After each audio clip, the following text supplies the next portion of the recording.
Let's meet a community partner, Stagelight Performing Arts. Thank you to Mrs. Delgado's class for creating the questions.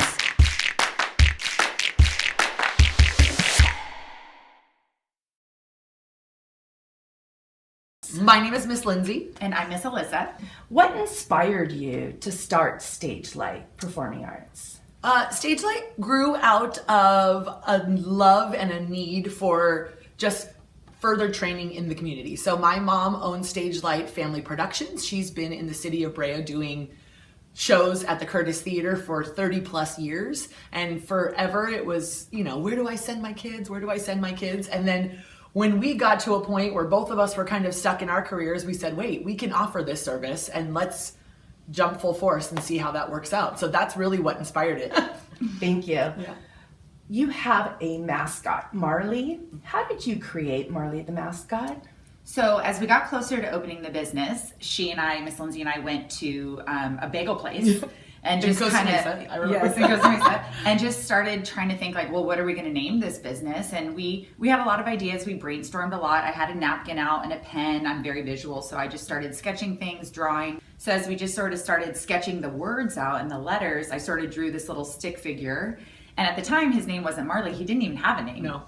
I don't think he had a name for maybe 2 years or so. And the name came from some of our students. They started naming him. And then we kind of officially were like, wait, we have to name him. Yeah. So when we moved to this newer location, we were like, this is sort of a new opportunity. It's a new start. Let's name him something that has to do with the arts. And we ended up on Marley, which is actually the name of the flooring that's used for dance and on stages. And I thought it was a cute name. So we named him Marley.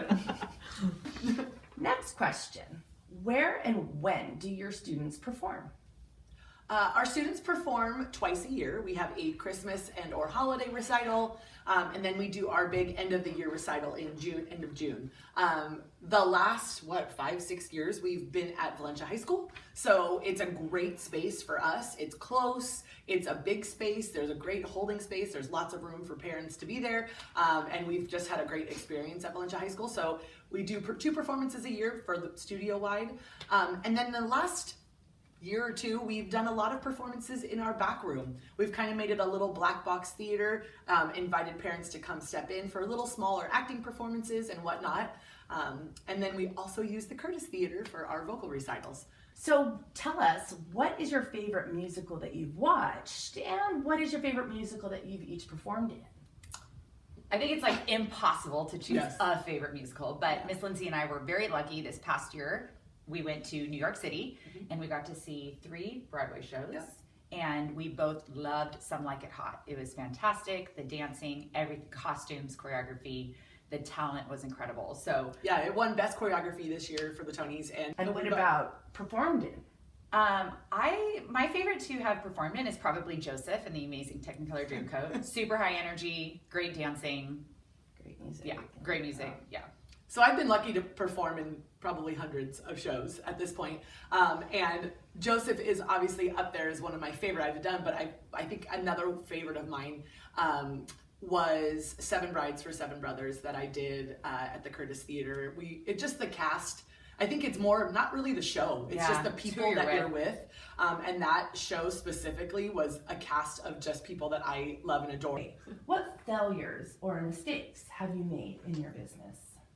I think in the beginning, you learn a lot when you open and run a business. Sure. But I would say that probably one of the biggest things we learned was, we create rules or expectations and agreements with our customers.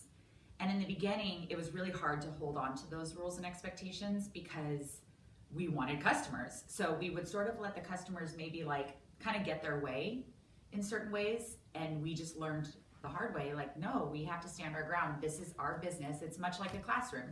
If the teacher sets the rule and the expectation for that classroom, the students have to follow that. And it's the same with business. And I still think that where we've been open for 10 years, I still think we're absolutely learning. So holding those expectations with our staff, with our students, with our parents, has allowed us a little bit more freedom, which you would expect the opposite, but it's allowed us as business owners more freedom and allowed clearer expectations for our customers.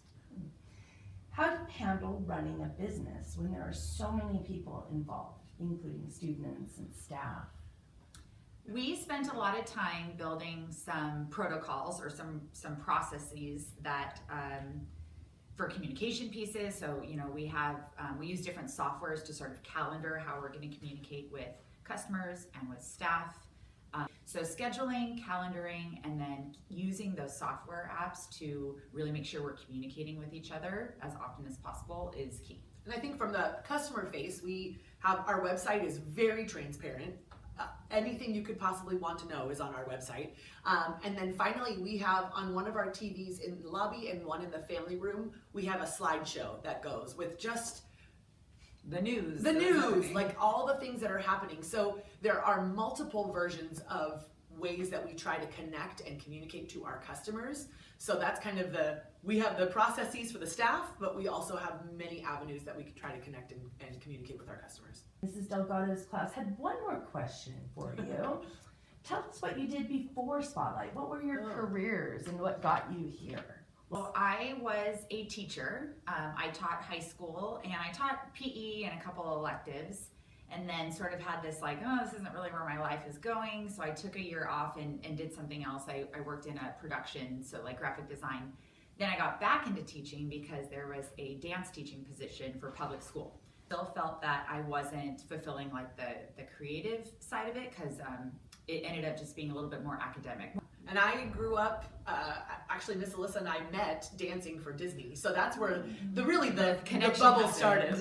And then I went on to work for Target. So I was in the kind of corporate world of Target, absolutely out of the game of performing arts entirely. It just wasn't who I was. And so when both of us kind of came to this crossroads at the same time, it was a moment. Do we try to make this happen? And luckily we have supportive husbands and a lot of community that came in and rallied behind us to allow us to make this happen while trying to grow our family as well. So thank you so much. Absolutely. Thank you.